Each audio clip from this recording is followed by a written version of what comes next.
Hey everybody, Katie here from Live It Well Nutrition. Thanks for tuning into this video. So if you don't know, I got pregnant 7 months after having my son. And we did that on purpose. It wasn't an accident. We wanted them to be close in age. And so having said that, 7 months postpartum, going right back into another pregnancy, I knew what I was in for, or at least I thought I did, and there was a lot of differences in this pregnancy. Now also, I had a boy first, and this time I'm having a little girl, and I'm so excited, but the pregnancy has been polar opposite. So if you're interested, keep watching. I'm gonna keep this short. I've got some facts on my phone that I'm just gonna be keeping on point, and there's just 5 of them. So let's get into this. I was not able to drink fluids. The smallest amount of water or any kind of liquid would make me so nauseous. My whole first trimester and I'm 25 weeks pregnant now, and it's still kind of like hit or miss on what day. So I'm really struggling with hydration, and so that has since gotten better. I did realize that when I was getting fluid in the afternoons, I was just peeing it all out. And so that's a good sign, if anybody out there is experiencing this, that you need electrolytes. So I started having a lot of coconut water and electrolyte tablets that I got mine at Whole Foods, and they're vegan. I think it's Nun, N-U-U-N. But anyway, I got electrolyte tablets and I started having those, and I just like pumped up juicy fruits, watermelons, melons, oranges. Anywhere I could get hydration, I would. But then other days, I'm just like, I cannot have water. The smallest amount will make me feel so nauseous. Left field. The second surprise that I experienced that I was not expecting was that for the whole first trimester, I could only tolerate bread for breakfast. And this is coming from a nutritionist who, although bread isn't horrible, it's not. I didn't have it in the house a lot. It wasn't a huge part of my diet or eating lifestyle, whatever you want to call it. And every morning I would try eggs, I would try anything I would try, and it had to be bread. That was a very big surprise that I could only tolerate bread because it was, yeah, very uncommon for me, but it's a thing in pregnancy. The third thing was varicose veins. Did not see that coming. I was more concentrated on stretch marks. I did not get them in the first pregnancy. I even have a manual that you can download. It's only $7.50 right now on the Live It Well Nutrition website. And that gives you all the foods to eat, all the understanding about skin elasticity and collagen and all that kind of stuff. But I was focused on that, and this came out of like left field where I got varicose veins. I looked in the mirror one day and I saw this big bruise, and I thought that that's what it was. I thought that it was a bruise, but no, it was a cluster of little tiny veins. And I think maybe I'll do a video on that. I'm wearing compression socks. I am elevating my legs.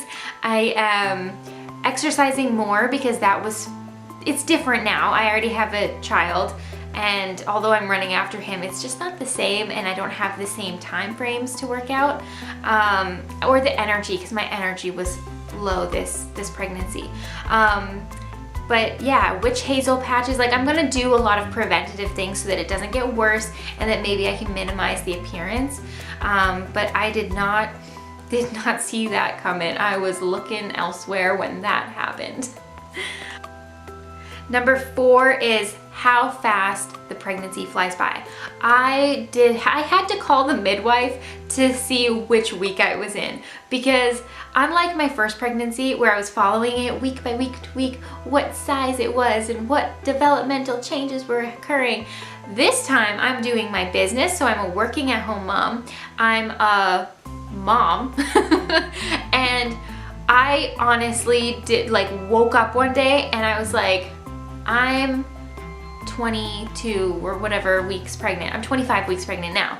But I remember calling the midwife and I honestly did not know. I called them twice throughout this pregnancy so far, asking them what week I was in. And I just cannot believe I'm 6 months pregnant. I cannot believe it. Like a few more months, I'm gonna have a daughter here. And although that's so exciting, in another way, it's just like the whole experience is like halfway or more than halfway done. I'm gonna miss it. I really will. So I did not expect for it to go by so fast. Like it feels like a blink of an eye and I'm 6 months pregnant. My last point that really shocked me is my sense of belonging. So as a new mom, my son is 15 months old today actually. I did not know, like I'm starting to meet new moms. But I also signed up for a pregnancy meetup, and I did not know that people who go to pregnancy meetups are usually women who are pregnant with their first, because after that you're a mom and you go to the mommy groups. And so although I have friends who are moms kind of find each other and it's a wonderful world, it really is. I went to these pregnancy meetups and I love them. I have them as friends right now. They could be watching, and I love you. If you're watching, I love you. You're my friends. But I also had a lot of fun giving advice, giving insight into motherhood because they're so eager. They're on the cusp. There's a few of us that are like a week apart, and they really enjoy hearing about how I parent and the realities, at least for me, my reality, because every experience is different, just like every pregnancy is different, as I've learned.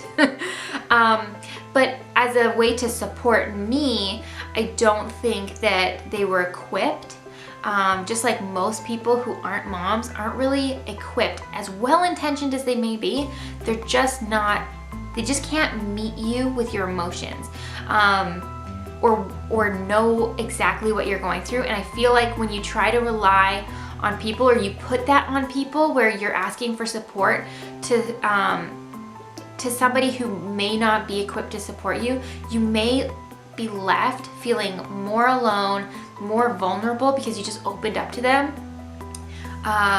or misunderstood. A lot of the times, like I've been honest about, you know, how hard it's been, or I mean, it hasn't really been that hard with my son Diego, but there's been moments, there's been times where I've been really tired, and there's been times where I felt sick, or there's been times where he's found his voice and now he wants to use it and he's just not having it with anything. Like he has gone through a bit of a tantrum phase, not super bad, but it's there. And when I've said that to people, I sometimes get said, oh, but you're so lucky, or